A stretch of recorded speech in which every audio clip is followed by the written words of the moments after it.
एकांत आश्रम दिखाई दिया जहां पशु पक्षी जीव जंतु कोई भी नहीं था। उस एकांत और सुनसान आश्रम को देखकर श्री राम ने महर्षि विश्वामित्र से पूछा, गुरुदेव, एक तो इतना निर्जल वन है जहां जीव जंतु पशु पक्षी आदि कुछ भी नहीं है, और इतने सुनसान स्थान पर, इतने एकांत स्थान पर ये पुराना आश्रम कैसा? बताइए, इसके पीछे क्या भेद है? यद्यपि श्री राम अंतर्यामी है, तुलसीदास जी कहते हैं, जो सबका भूत भविष्य और वर्तमान स्वयं जानते हैं, स्वयं निर्धारित करते हैं, वो श्री राम भला किसी घटना से अनजान हो सकते हैं? नहीं, किंतु फिर भी वो नरलीला कर रहे हैं, मनुष्यों की तरह नाटक कर रहे हैं।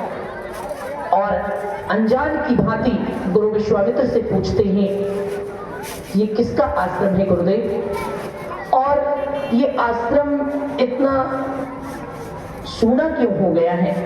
महर्षि विश्वामित्र ने कहा, हे राम, सुनो, ये गौतम ऋषि का आश्रम हुआ करता था। महर्षि गौतम जब अपनी धर्म पत्नी देवी अहिल्या के साथ इस आश्रम में रहते थे तो इसकी शोभा अद्भुत थी, परंतु ऋषि गौतम के श्राप से ये आश्रम शमशान बन गया। यहाँ कोई जीव जंतु नहीं आता। राम जी ने कहा, गुरुदेव, एक तरफ तो आप कहते हैं कि ये गौतम ऋषि का ही आश्रम है, वो अपनी पत्नी माता अहिल्या के साथ यहाँ निवास करते थे, तो फिर ऐसी कौन सी घटना हुई कि उन्होंने अपने ही आश्रम को श्राप दे दिया और उनका ये आश्रम ऐसी दुर्दशा तक कैसे पहुंचा? विश्वामित्र जी ने कहा, राम, ये एक करुण कथा है। ये एक ऐसी कथा है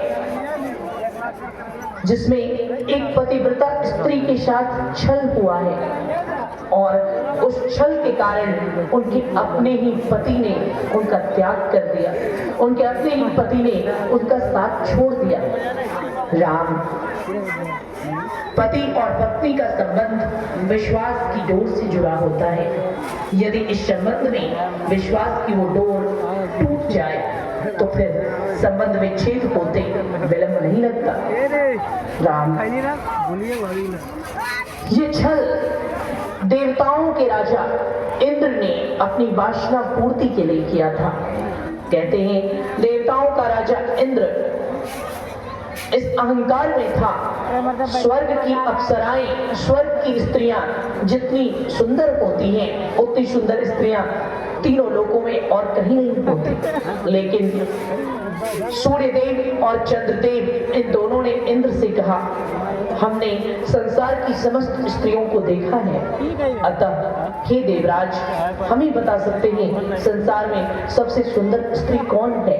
और हमारे विचार में संसार की सबसे सुंदर स्त्री है गौतम ऋषि की पत्नी अहिल्या।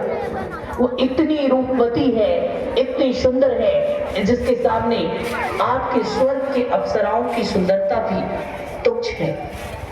अहिल्या के सौंदर्य का वर्णन सुनकर इंद्र के मन में काम वासना ने जन्म लिया और इंद्र ने अहिल्या के साथ संभोग करने का, अहिल्या के साथ संबंध स्थापित करने का और अहिल्या के सतीत्व को भंग करने का निश्चय कर लिया। इंद्र ने चंद्रमा को आदेश दिया, चंद्रदेव,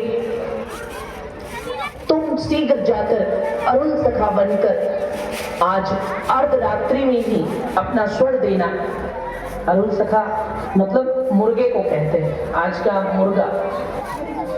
आज घड़ी में लोग टाइम देखकर जगते हैं, कई लोग जिनको सुबह जगना होता है तो अलार्म लगाकर जगते हैं, उस जमाने में ऐसा नहीं था। सुबह हुई मुर्गे की आवाज से पता चल जाता था कि भोर हो गई है, और मुर्गे की आवाज को सुनकर ब्रह्म मुहूर्त में, ब्रह्म मुहूर्त का समय कौन सा होता है? 3 बजे सुबह का। 3 बजे से लेकर के 4:30-5 बजे तक का जो समय होता है, लगभग 2 घंटे का समय, इसको ब्रह्म मुहूर्त का समय कहते हैं। इस समय जागकर जो स्नान करते हैं उस स्नान को ऋषि स्नान कहते हैं। समझिए, सबके जागने का अपना अपना समय होता है। सोने का भी टाइम है और जागने का भी टाइम है। 9 बजे रात से लेकर के 12 बजे रात तक जो जागता है वो भोगी होता है। विद्वानों ने बताया 9 बजे से 12 बजे तक जो जागता है भोगी होता है। जो वासना का भोग करता है वो इस समय तक जागता है। 12 बजे से 3 बजे तक जो जागता है चोर, डकैत, डाकू, लुटेरा, 12 बजे रात को सब सो गए तो चोरी करने के लिए, डकैती करने के लिए, लूटने के लिए चल पड़ा।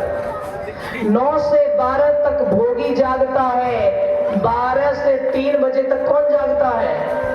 चोर, डकैत, लुटेरा, ये सब जागता है। उसके बाद 3 बजे